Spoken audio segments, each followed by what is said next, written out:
So we're diving into some listener-submitted resources today, all about getting your finances in tip-top shape. Getting prepped for whatever the economy might throw our way, and exploring ways to make that money work harder. Sounds right up our alley, right? Definitely. And what stands out to me is how proactive everyone is being. A lot of folks just kind of ride the wave, but you're out there trying to learn how to steer, which I love. Absolutely. And especially with all this recession talk floating around, it's easy to feel a little, anxious about the future. Oh, for sure. One thing that really made me stop and think was that statistic about how almost half of Americans, something like 40% I think it was, couldn't cover a $400 emergency expense. Wow, yeah. I mean, that's kind of a big deal, isn't it? It's huge, and it really underscores why that emergency fund is so important. Right, like having that safety net. It really is. It's like that moment in a movie when the power goes out and only one person has a flashlight. Right. That's you with your emergency fund. I love that. Be the flashlight person. Exactly. So one common guideline is to aim for at least 1 month's worth of living expenses just to get started. Okay, 1 month. 1 month feels doable. But then that's where I get tripped up. It's like, how do you actually build that safety net when it feels like you're constantly juggling, just everyday expenses? Right. It's all about finding those little, hidden opportunities, those little cash flow leaks that you can plug. Like, for example, those forgotten subscriptions or, those impulse online purchases. And honestly, you would be amazed how much cooking at home can save you compared to eating out all the time. Really? Oh, yeah. We're talking like hundreds of dollars a month for the average person. It's like getting a discount on life. Okay, so we're ditching takeout and dusting off the crock pot. I can get behind that. Exactly. And think about meal prepping too. That can be a huge time saver, right? That's a good point because yeah, time is definitely a factor. Exactly. For me, at least. So if you can spend a Sunday afternoon, whipping up a big batch of something delicious, you've got your lunches, your dinners all set for the week. It's like preemptive planning against those tempting takeout menus. Exactly. Love it. Now, what about those pesky transportation costs? Any secret strategies there for keeping those in check? Well, beyond the usual advice, carpooling, public transport when possible. One thing that often gets overlooked is car insurance. It's amazing how much we overpay simply because we don't shop around. Even something as simple as bundling your insurance can lead to some serious savings. Right.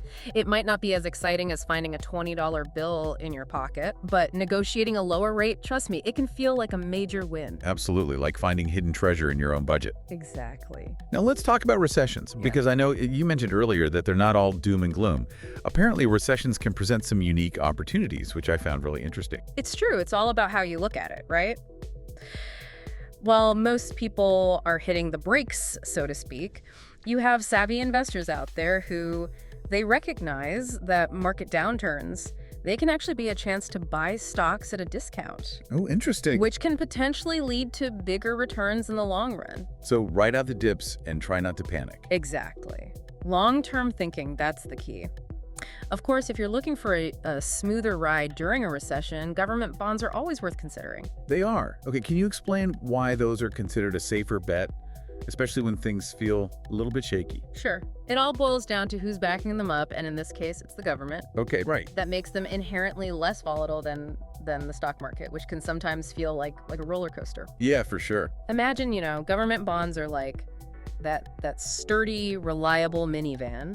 Okay. Maybe not as flashy or exciting as a sports car, but it'll get you where you need to go safely and consistently. I like that. So it's about finding that balance within your portfolio, right? That balance between the risk and the stability. Exactly. Okay. But here's something else to consider.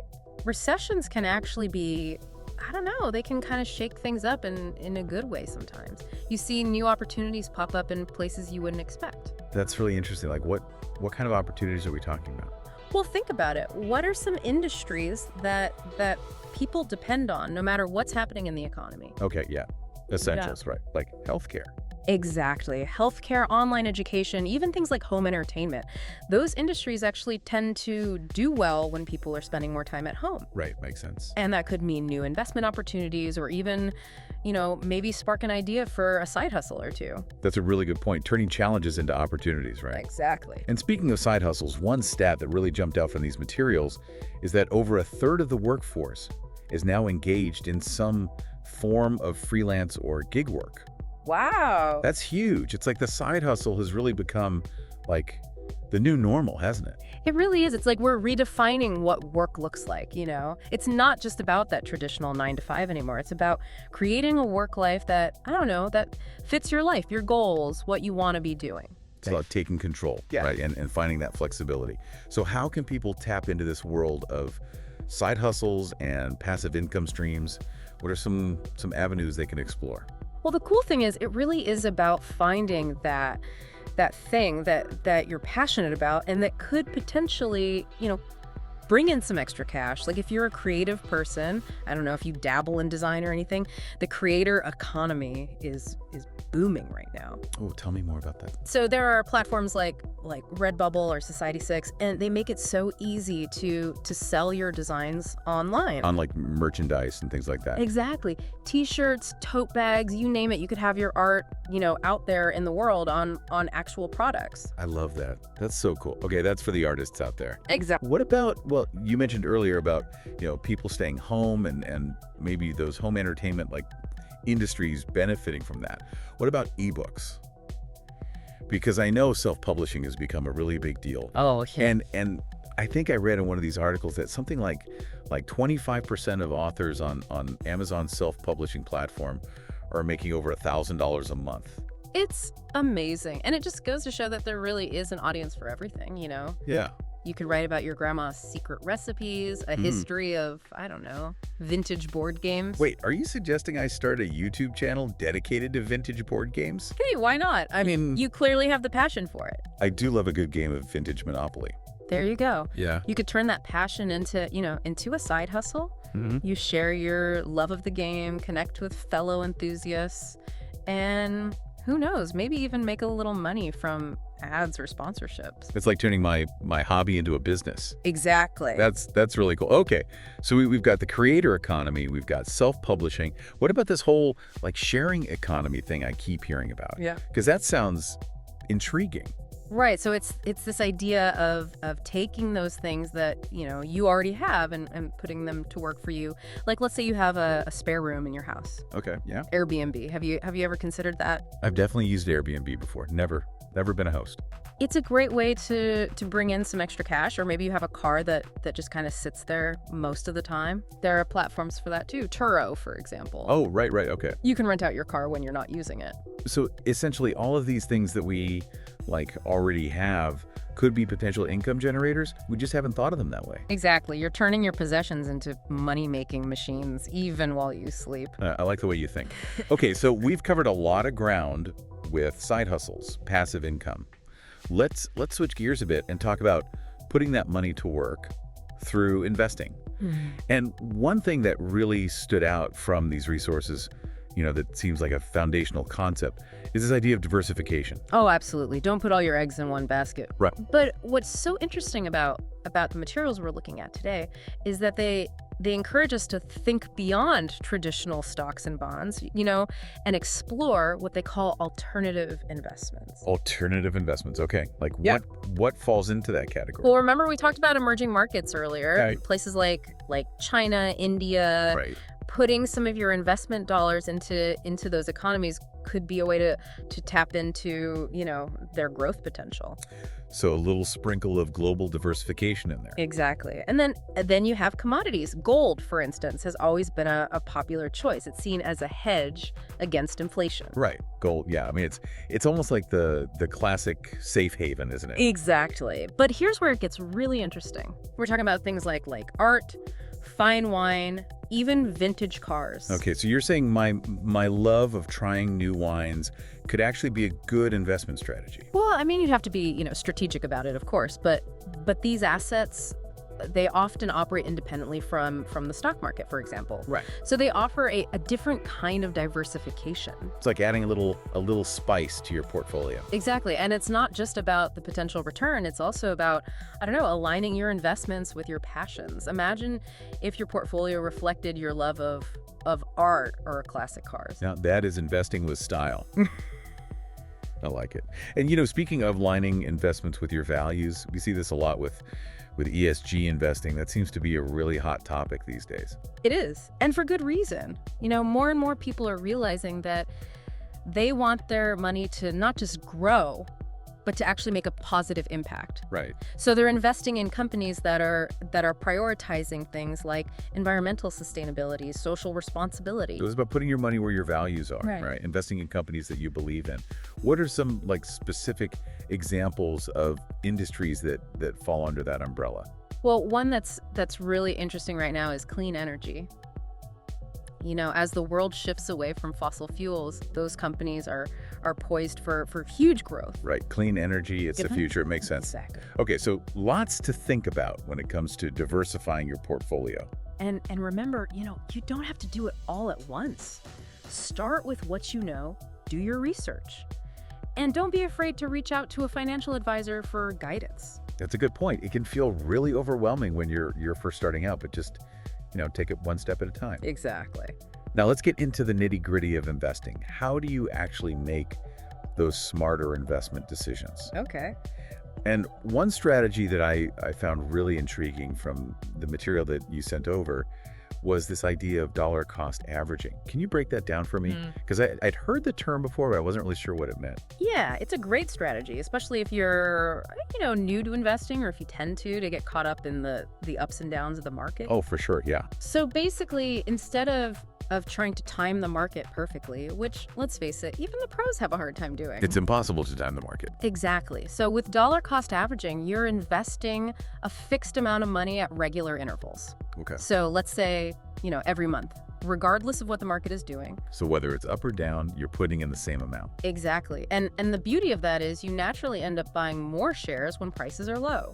Right? And fewer shares when prices are high, so it kind of averages out over time. So it takes the emotion out of it, right? You're not reacting to, oh no, the sky is falling, sell, sell, sell. Exactly. And that's one of the biggest benefits of dollar cost averaging. It helps you avoid those emotional decisions that can sometimes lead to costly mistakes. Right. You're taking a more disciplined approach. So it's like you're on autopilot. Exactly. I like it. Okay.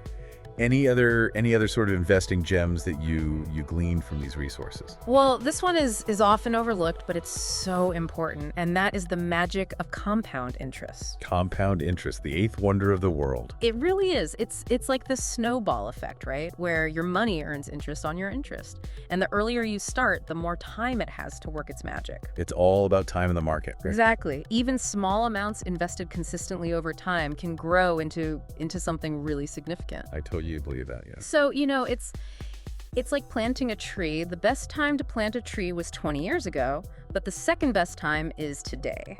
That's such a good analogy. And speaking of setting yourself up for success, we have to talk about taxes. Because as much as I hate to admit it, Uncle Sam always wants his cut, right? That is true. Yeah. But the good news is that there are ways to be smarter about it, to make your money work harder for you by being tax savvy. Okay, I like the sound of that. What did you find? So one of the best things you can do is to take advantage of tax advantaged accounts like 401ks, HSAs. Have you heard of those? Yeah, for sure. Okay, so with a 401k, you're basically contributing pre-tax dollars. Okay. Which means, you lower your taxable income now, and then the money grows tax deferred. So you don't pay taxes on those gains until retirement. It's like a gift to your future self. Exactly. Okay, what about HSAs? HSAs, those are amazing. Those are for healthcare expenses, and they offer a triple tax advantage. Triple, okay. I'm listening. Your contributions are tax deductible, the money grows tax-free, and withdrawals for qualified medical expenses also tax-free. Okay, that's a pretty sweet deal. It is. Especially if you're, someone who has recurring healthcare costs. Exactly. Okay, what else is there? Well, this one is for folks who are, maybe a little bit further along in their investing journey, but donating appreciated securities to charity. Okay, donating appreciated securities. Explain that one to me. Okay, so let's say you have some investments that have gone up in value. Right, they've appreciated, yes. Right. Now, instead of selling those investments and donating the cash, which would, trigger capital gains taxes, you donate the securities directly. Okay. So you avoid those capital gains taxes, and you potentially get a larger tax deduction. Oh, interesting. It's a win-win. That's a really good strategy. Yeah. So you're being strategic with your giving. Exactly. And then just in general, the material really emphasized the importance of tax-efficient investing, Okay. which is just a fancy way of saying, choose investments that are going to minimize your tax liability over time. Right. So it's not just about how much you're earning, but it's what you actually get to keep at the end of the day. You're right. Right. Exactly. Are there certain investments that are known for being more tax efficient? Well, ETFs, for example, or exchange traded funds, they tend to be more tax efficient than some other types of funds. Okay, ETFs. Got it. I'm seeing a theme here.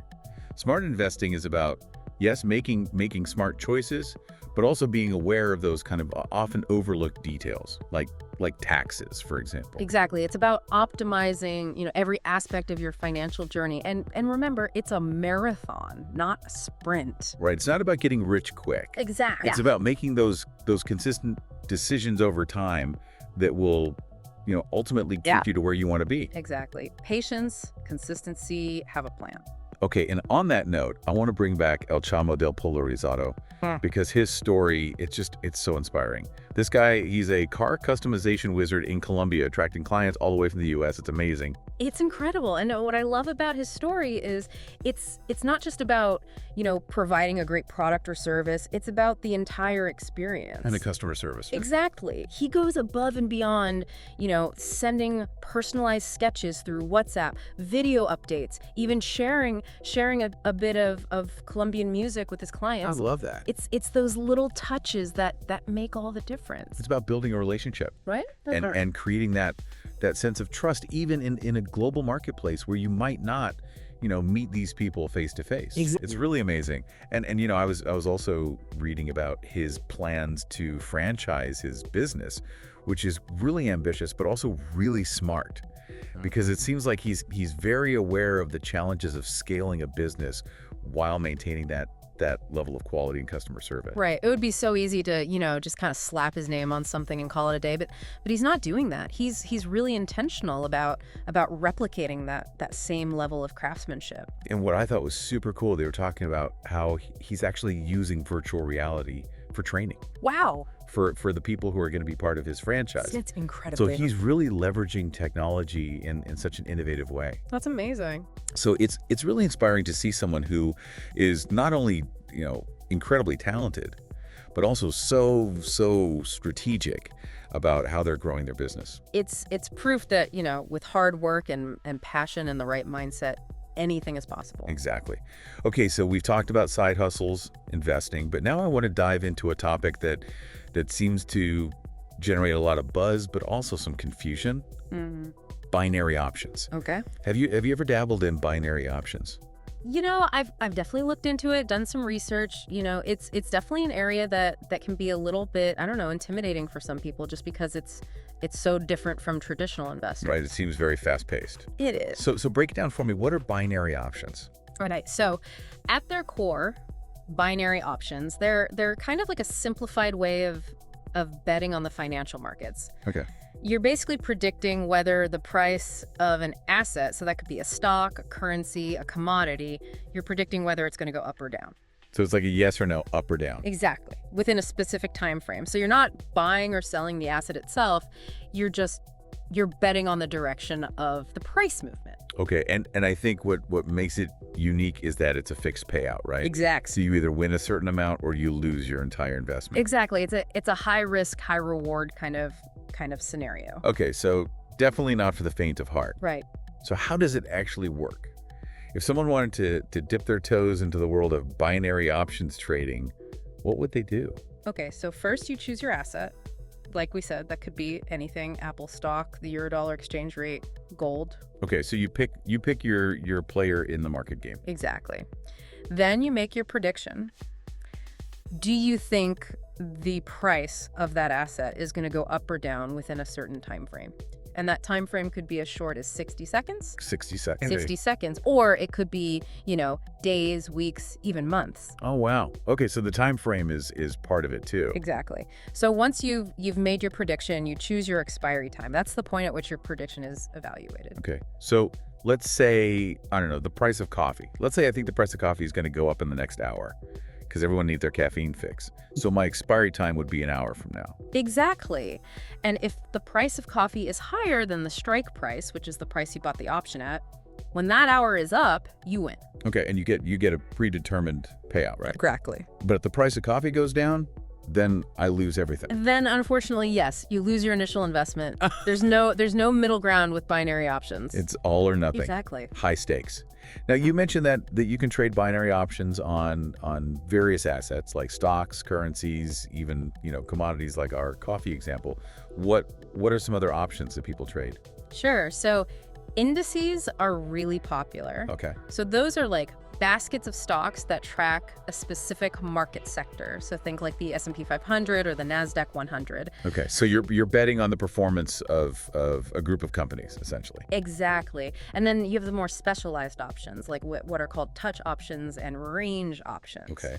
Touch and range options, those sound even more like next level. A little bit. So with touch options, you're betting on whether the price is going to touch a certain level, either above or below the current price. So it's like drawing a line in the sand, and will the price cross that line or not? Exactly. Okay, got it. And then range options, you're betting on whether the price is going to stay within a certain range or break out of that range. Okay, so there's different levels, I guess you could say, to binary options trading. Right. And I imagine there's different strategies that people use Absolutely.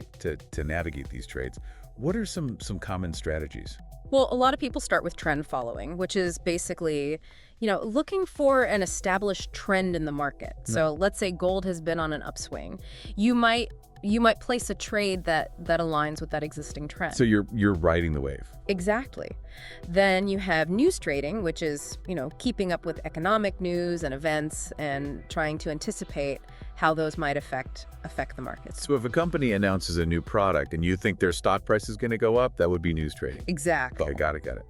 And then there's technical analysis. Okay. Which is where you're really looking at charts, graphs, historical data to identify patterns and try to predict future price movements. So technical analysis, that's definitely more, you have to have a certain level of, I guess, expertise to do that. Right. Yeah, there's definitely a learning curve. Okay. But there are lots of resources available, online courses, books, if you're really serious about it. So for people who are like really into data and charts and graphs, that might be a good option.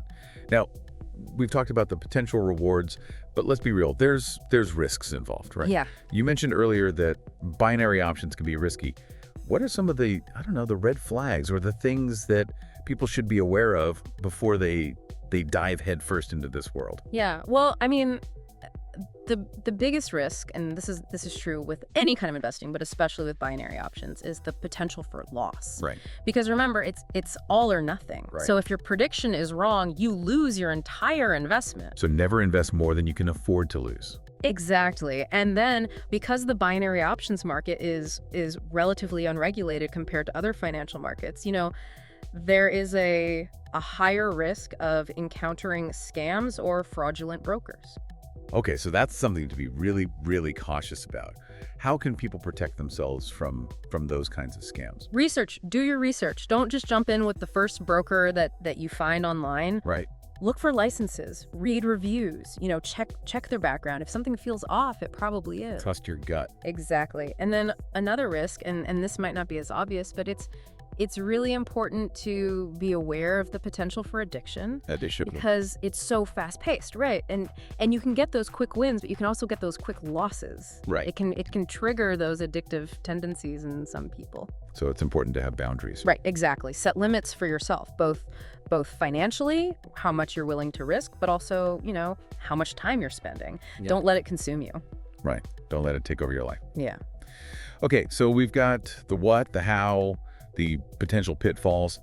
But now I want to talk about the psychology of trading, because I think that's something that's often overlooked. It's huge. You can have all the best strategies and the best tools in the world, but if you don't understand your own psychology, your own biases, it can really sabotage you. It's so true. Your own worst enemy sometimes. What are some of the, I guess, the psychological hurdles that traders face? Well, fear is a big one. Mm-hmm. Fear of losing money, which is totally understandable. Fear of making a mistake, fear of missing out.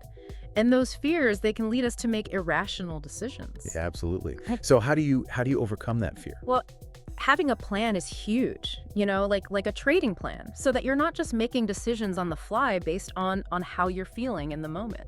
So taking a step back and being strategic about it. Exactly. And also, knowledge is power. Right. The more you understand the markets, how they work, the more confident you'll feel, the less afraid you'll be. So educate yourself. Exactly. What other emotions can kind of trip people up? Greed, that's another big one. That desire for those quick profits, it can lead to taking on more risk than you're comfortable with. Right, chasing those like get rich quick schemes. Exactly. Yeah. So be patient, set realistic goals, and celebrate the small wins. Okay, so manage those expectations. Exactly. And then this one is so important. Discipline. Discipline. I feel like Yeah. that's a common theme that's come up, throughout this entire conversation. It's everything. Discipline is what helps you, stick to your plan, manage your risk, because it's so easy, especially in the heat of the moment, to get emotional and make impulsive decisions. Deviate from the plan. Exactly. Okay, so discipline, checking in with your emotions, making sure that you're not letting them control your decisions. Exactly. Any other psychological tips that can help? This one might sound a little counterintuitive, but focus on the process, not the outcome. So what I mean by that is, celebrate those small victories, like sticking to your plan, analyzing your trades, learning from your mistakes, because even if a trade doesn't work out the way you hoped, you've still gained valuable experience, right? Yeah. It's all part of the learning process. So it's about having that long-term perspective Exactly. and not getting so caught up in the day-to-day wins or losses. Right. It's about the bigger picture.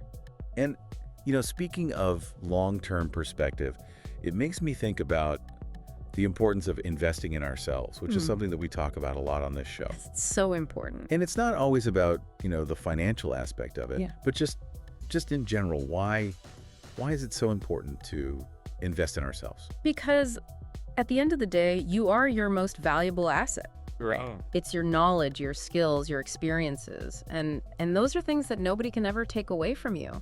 True. And by continuously investing in yourself, you're not only increasing your earning potential, but you're also just, becoming a more well-rounded, interesting, adaptable person. It's about growth. Exactly. It's about, being able to navigate the world, whatever it throws at you. Exactly. And the best part is, it doesn't have to cost a lot of money. Right. It's not always about spending a ton of money on courses or whatever. It can just be like reading books. Exactly. Reading books, listening to podcasts like this one. There you go. Taking a class, going to a workshop. There's so many ways to invest in yourself without breaking the bank. And it's an ongoing journey. Yeah. It's a lifelong pursuit, right? Exactly. Okay, so we've covered a lot of ground. We've talked about side hustles, investing, the psychology of trading. But I want to shift gears one last time and talk about a topic that I know is near and dear to many people's hearts, and that is real estate. Oh, real estate. It's often seen as kind of like the holy grail of investing. So tangible. It is. There's something about, owning a piece of property that just feels really good, but it can also feel really intimidating, right? Especially for like first-time home buyers or people who are just, starting to think about investing. What are some of the key takeaways that you found from the research that you did on how to approach real estate investing wisely? The resources you share, they really emphasize that there's no one-size-fits-all approach. Okay. It's really about finding the strategy that aligns with your individual goals, your risk tolerance, your financial situation. So just like with side hustles, find your niche, but in the real estate market. Exactly. And the resources do a great job of outlining, the different avenues that you can take. So you have, residential rental properties, which is, your classic buy and hold strategy. You have commercial real estate. And then, of course, you have the exciting world of fix and flips, which, not for everyone, but... Right. I don't know if I had the DIY skills for a fix and flip. To each their own. But the key is, no matter which approach you're interested in, diversification is still so important. Okay. So diversification, it comes up again and again. It does. And in real estate, it's not just about owning multiple properties. It's about owning a diverse portfolio of properties. Okay, so different types of properties. Exactly. Different locations. Maybe you have a mix of urban and suburban properties, different property types, apartments versus single family homes, and even thinking about different investment strategies. So maybe you have some long-term rentals, and then maybe you have a vacation property, something like that. Exactly. Creating a mix that can kind of weather those market fluctuations, and the materials offer some really, really good advice on how to analyze those factors. So, things like rental demand in a particular area. What are the local market trends? What's the overall economic climate looking like? So doing your homework. Exactly. Being strategic. Exactly. Yeah, what else did you learn? This one I think is really important, and it's easy to overlook, especially when you're excited about a particular property or you're caught up in the whole process. Yeah. And that is understanding cash flow. Cash flow, yes. Explain that to me, because I think that can be a stumbling block for people. It's one of those things that, you don't really think about until you have to. Right. So basically, positive cash flow means that the rental income that you're getting from your property is greater than your expenses. Okay. So that includes things like your mortgage payment, property taxes, insurance, maintenance, all of that. So it's what's actually coming in versus what's going out. Exactly. Got it. And the materials, they actually give you some really, I think, helpful formulas and ways to calculate that. So you can look at a property and say, okay, what are the rental rates in this area? What are the vacancy rates? Because obviously, if you have a property that's sitting empty, you're not making any money. Right. And then, what are those ongoing operating expenses going to look like? So it's like doing a financial health check on any potential property. Exactly. I like it. And then the other thing, and I think this is true for, any type of investing, but especially real estate, is just the importance of staying informed. Because the market is constantly changing. What worked 5 years ago might not work today. Right. Adaptability. Exactly. That's the key. It is. Are there any specific trends that you noticed or that the materials highlighted that you think are important for people to be aware of? Yeah. Well, one that's really interesting is the rise of short-term rentals. Oh, yeah. Airbnb, VRBO, all of that has really, changed the game for a lot of people. It's like the sharing economy has come to real estate. Exactly. That's a good point. And then, I think more and more we're seeing this demand for sustainable, eco-friendly properties. Yeah. So things like solar panels, energy-efficient appliances, sustainable building materials. It's not just a trend, it's becoming like what people want. Exactly. Yeah. And then, of course, we can't talk about real estate without talking about technology, right? Right. I mean, it's really transforming the industry. In what ways? Well, I mean, think about virtual tours, for example. Oh, right, yeah. You don't even have to leave your house to tour a property now. It's amazing. And, online platforms, that makes it so much easier to find properties, to research neighborhoods. Streamlining the whole process. Exactly. That's really cool. And then you have things like blockchain technology, smart home technology. It's an exciting time. It really is. But it can also feel like a lot, right? So for someone who's just starting out, it can be really helpful to have that guidance. And, I know the materials that we were looking at, they also offered some practical advice for every stage of the real estate journey. They really did. Which I thought was really helpful. What were some of the key takeaways that stood out to you? Well, they talked a lot about, how to choose the right property, what to look for, what to avoid. Yeah. How to negotiate effectively, right. Because let's face it, that's a big part of it. Oh, yeah. And then, even breaking down like the whole mortgage process, which can be very confusing. Oh, yeah. Especially if you're a first-time home buyer. Absolutely. So just, really guiding you through every step of the way. It's like having a real estate mentor in your pocket. Exactly. Yeah. And emphasizing that, you don't have to do it alone. Right. Build a team of experts. Right. Work with a real estate agent, a mortgage broker, maybe even a property manager, depending on your situation. People who've been there, done that. Yeah.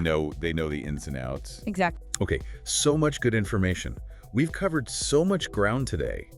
From weathering the potential recession, building those income streams, understanding binary options, to, conquering the real estate market. Mm. I feel like, I don't know about you, but I feel like my brain is full. Mine too. In a good way. In a good way. But, if there's one thing that our listeners take away from this entire conversation, what would you want that to be? Take that first step. It's easy to feel overwhelmed when you think about, all the things that you could be doing or should be doing, but just start somewhere. One step at a time. Exactly. Love it. Pick one thing, make a plan, And just take that first step. So whether it's, finally creating that budget that you've been putting off, or, exploring a new side hustle idea, or even just committing to, learning more about personal finance. Exactly. Every little bit helps. Every step gets you closer to where you want to be. Exactly. I love it. You are in control of your financial future. So true. Don't let anyone tell you otherwise. Yes. It's your money, your life. Make it what you want. Couldn't have said it better myself. Well, on that note, I think it's time to wrap up this deep dive. I agree. It has been so much fun exploring these resources with you, and I hope that our listeners found it just as informative and inspiring. Me too. And to our listeners, thank you so much for joining us. Yes, thank you. Keep those questions coming, keep learning, keep growing. And until next time, may your financial journey be filled with those informed decisions, exciting opportunities, and hopefully a little bit of that compound interest magic that we talked about. I like it. We see you next time. See you later.